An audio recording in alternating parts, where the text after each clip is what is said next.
What's going on YouTube? In this video, we're gonna talk about how to deal with an impossible buyer or an impossible seller. Check it out. What's going on? Hey, I am so happy that you tuned into this video. We're gonna talk about how to deal with some of them crazy sellers and some of them crazy buyers, because we know they're out there. But before we get into that, I want you to do me a favor and subscribe to this channel if you already haven't, and also like the little thumb in the description there, because it helps the YouTube algorithm, and the more people that actually watch this video, the more I think that people will gain some insight. So how do you deal with an impossible buyer or an impossible seller? First of all, what makes a buyer or a seller impossible? Well, that usually means that they're doing something that you don't like, right?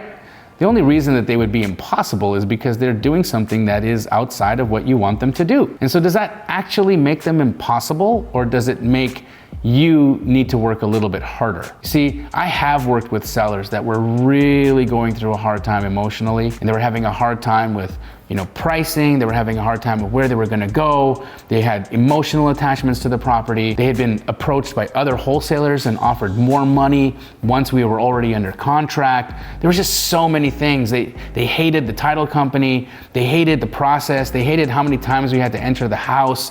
They just were upset about everything. And what I learned in that situation was that, in fact, the reason they were upset was because I wasn't meeting their conditions. I wasn't meeting their understanding of what doing a transaction with me was going to be like. And so dealing with that person that had what in my opinion could be determined or labeled as impossible was really not an impossible situation. It was really more about, how can I meet them at their level? How can I get to a point where I'm empathizing and I'm understanding of what that person is going through? So here's an exercise that I like to do in most situations, not only when I'm dealing with buyers or sellers, but when I'm dealing with people, is I like to flip the script.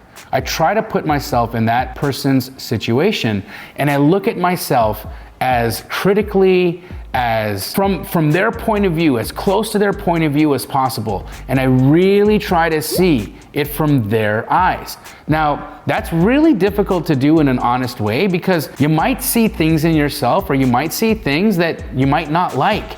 And it might actually show you why there may be some frustration with either that seller or with that buyer in the situation. But when you can gain perspective of the reasons that there may be some situations, or there may be some animosity or some anger, it'll allow you to adjust. When we can make those adjustments and meet people in a way that's mutually beneficial for both parties, you tend to diffuse situations. And so what I want to challenge you to do is look at your current inventory, or maybe look at your current situations, current relationships. Maybe look at a current deal. If you're dealing with a buyer right now that's just really difficult, find where you may have missed the mark on their expectations, and then see how you might be able to rise to the occasion in order to meet them in a more advantageous way for their point of view. On the other perspective, if you're dealing with a seller who might be acting impossible or difficult, see it from their perspective.